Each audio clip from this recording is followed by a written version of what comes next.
Requesting bookkeeping documents from third parties. You've got two options for requesting documents from third parties without needing them to log into the portal. You can do it either by generating a file request link for document upload or by sending a client request. In both cases, you will be able to share an upload link with the client in any convenient way.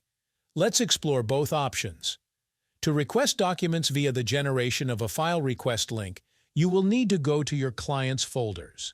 In their folders list, I made a subfolder called Documents for Processing, which is where I want the documents to be uploaded. I just need to click three dots on the far right of the folder and then select Request Files. A new menu will slide out from the right, and there will be a field where you can enter a message. This is where you can specify what documents you need them to upload. You should use the Send to Email toggle only if you want to send the file request to the email addresses associated with the account. If you need to send it to third parties, there is no need to turn it on. Once you click Save, a link will be generated and shown to you.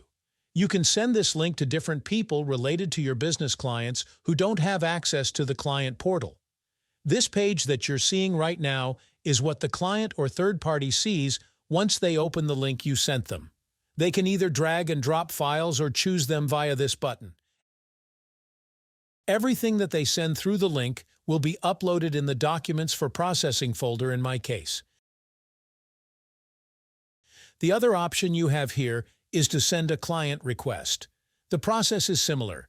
Create a request, indicate what you want from your client, and turn off this toggle so that it is possible to upload documents without logging into the portal. Now, you can get a link to the request and send it to a third party. Once a request is submitted, you will be notified. The documents will be placed to the Client Uploaded Documents folder. This option also has some benefits which you may consider. Firstly, you can set up reminders so that a person is notified of the action required automatically. Secondly, client requests can be linked to jobs in your pipelines and used as a trigger for automations. And thirdly, you can use templates to send common requests to save your time.